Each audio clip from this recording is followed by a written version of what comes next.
26 जनवरी विश्व के सबसे महान लोकतंत्र का 72वां गणतंत्र दिवस, और उसी गणतंत्र दिवस को जब राष्ट्रीय ध्वज पूरे देश में शान से फहरा रहा था तो लाल किले से शर्म से सिर झुकाने वाली एक तस्वीर भी सामने आई। लाल किले पर खालिस्तान का झंडा लहरा दिया गया। ये खालिस्तान क्या बला है, ये कहां से उपजी, कैसे ये मूवमेंट पूरा शुरू हुआ, आज के वीडियो में मैं आपको यही बताऊंगा। हम जब भी आतंकवाद की बात करते हैं तो हमारी जहन में खालिस्तान का नाम जरूर आता है। खालिस का अर्थ होता है शुद्ध, अर्थात खालिस्तान मतलब पवित्र स्थान। कुछ अतिवादी चरमपंथी लोग या समूह भाषा या उपासना की विधि को आधार बनाकर एक स्वतंत्र देश की मांग करते आए हैं। खालिस्तान उन्हीं में से एक है। खालिस्तान की मांग को सरल शब्दों में कहूँ तो कुछ लोग पंजाब को भारत से अलग करने की, स्वतंत्र देश बनाने की, जिसका अपना संविधान हो, कानून हो, ध्वज हो और वे सभी बातें जो एक देश में होती हो वे हो। ये उसी प्रकार है जैसे पाकिस्तान बनाने की मांग की गई थी। एक फैक्ट और है कि जैसे पाकिस्तान के सूत्रधार मोहम्मद अली जिन्ना को तब की कांग्रेस ने तुष्टीकरण के झांसे में आगे बढ़ाया, उसे हवा दी, अवसर दिए, अपनी मांग को रखने के लिए मंच दिए, वैसे ही खालिस्तान की मांग को हवा देने वाले सबसे बड़े चेहरे को भी कांग्रेस ने हवा दी। बाद में वही व्यक्ति इंदिरा गांधी की हत्या का कारण भी बना। उसका नाम था जरनैल सिंह भिंडरावाला, जिसके बारे में मैं आपको आगे बताऊंगा। खालिस्तान की मांग वैसे तो भारत की आज़ादी के बाद से ही शुरू हो गई थी। पंजाबी भाषियों के लिए अलग राज्य की मांग से इसकी शुरुआत हुई। इसी के आधार पर अकाली दल ने पंजाब में अपनी राजनीतिक जमीन तैयार की। 1966 में पंजाब राज्य का पुनर्गठन हुआ, जिसमें भाषा के आधार पर पंजाब को 3 भागों में बांटा गया, जिसमें हिंदी भाषियों के लिए हिमाचल व हरियाणा तथा पंजाबी भाषियों के लिए पंजाब बनाया गया। लेकिन देखा जाए तो साल 1972 में एक प्रस्ताव पास किया गया। इसे आनंदपुर साहिब प्रस्ताव कहा जाता है। इस प्रस्ताव में खालिस्तानी समर्थकों ने, जिन्हें अकाली दल का समर्थन प्राप्त था, उन्होंने केंद्र सरकार से पंजाब को एक स्वतंत्र राज्य के रूप में स्वीकार करके सभी अधिकार देने की मांग की गई। इस प्रस्ताव में केंद्र सरकार को विदेश मामलों, मुद्रा, रक्षा और संचार समेत 5 विभाग अपने पास रखने की बात की गई। शेष मामले राज्य को स्वतंत्र रूप से देने को कहा गया। इसी की तर्ज पर 1978 में दूसरा प्रस्ताव पास किया गया। इसी प्रस्ताव को खालिस्तान की मांग की शुरुआत कहा जाता है। सन 1980 के समय सिख और निरंकारी समुदाय के बीच भयंकर भिड़ंत चल रही थी। कई हिंसक झड़पें हुई। उसी के दौरान निरंकारी पंथ के मुखी गुरभजन सिंह की मौत हो गई। इस घटना के बाद पंजाब का माहौल और ज्यादा खराब हो गया।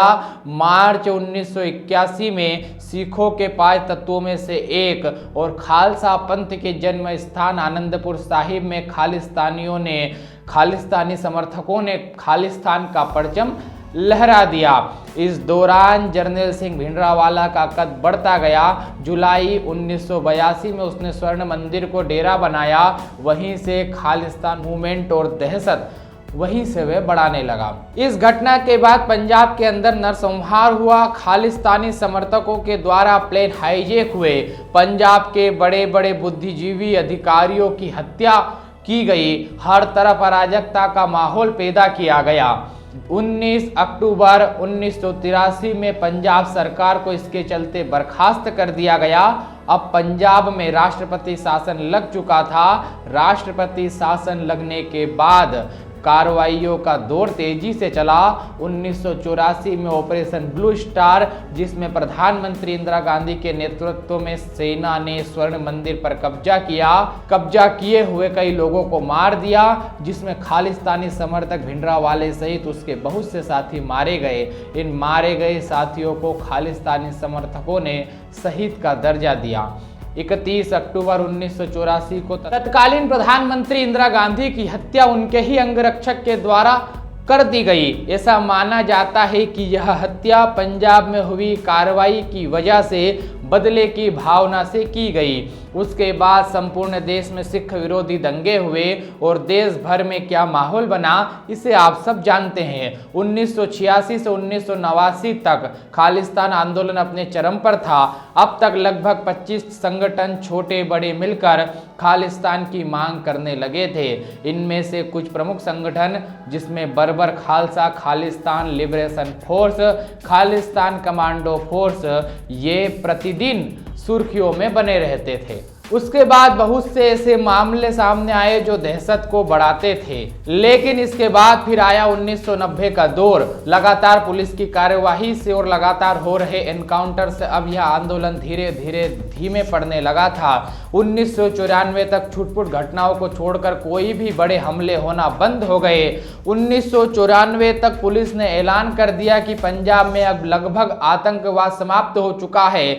लेकिन आज के दौर में भी अगर हम देखें तो पाकिस्तान के इशारे पर कुछ लोग खालिस्तान की मांग करते नजर आते हैं। जम्मू कश्मीर से अनुच्छेद 370 के निष्क्रिय होने के बाद पाकिस्तान में वे गुट जो भारत से कश्मीर को अलग करना चाहते थे, वे अपनी भड़ासा पंजाब में अराजकता फैलाकर निकाल रहे हैं। वे पंजाब को भारत से अलग करने के इस मूवमेंट को खाद पानी दे रहे हैं। 2020 में पकड़ाए गए 3 आतंकवादियों ने इसे स्वीकार भी किया है। वही कुछ लोग इस मूवमेंट को विदेशों में रह रहे पंजाबियों की पहचान की स्वायत्तता व पहचान के आधार पर स्वतंत्रता का लोभ दिखाकर उन्हें इस भारत विभाजन के मूवमेंट को बढ़ाने के लिए उत्तेजित करते रहते हैं, कर रहे हैं। रेफरेंडम 2020 तो आपको याद ही होगा, जहां कुछ संगठन पंजाब को अलग देश बनाने पर जनमत की मांग कर रहे थे। इन्हें लगता है कि एक बार जनमत संग्रह हो गया तो मामला यूएन व अन्य अंतर्राष्ट्रीय संस्थाओं तक ये लोग आसानी तक पहुंचा सकेंगे।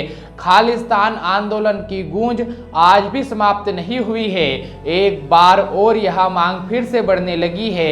एक राष्ट्रीय सुरक्षा संबंधी एजेंसी ने पाया कि खालिस्तानी मूवमेंट के लिए ये लोग सोशल मीडिया के माध्यम से अपनी बात को रखने की तैयारी में हैं। आज भी हम देश में देखें तो किसान आंदोलन में भिंडरावाले की फोटो का इस्तेमाल होना खालिस्तान के अलग मांग और इनके काले मंसूबे को उजागर करता है। लाल किले पर खालिस्तान के झंडे को फहराने का ऐलान खालिस्तानी नेताओं ने बहुत पहले किया था, जिसे किसान आंदोलन की ट्रैक्टर परेड में पूरा भी कर लिया गया। इसी प्रकार ये लोग अपने हित साधने में और देश को तोड़ने में लगे हुए हैं। इनसे बचकर रहना चाहिए। जिस पंथ के गुरुओं ने इस देश के लिए अपने प्राणों को न्यौछावर कर दिया, जिनके बेटे जिंदा दीवार में चुन दिए गए, ये उस महान परंपरा के वंशजों का कर्म तो नहीं है। ये तो भारत विरोधी तत्वों की कारस्तानी है।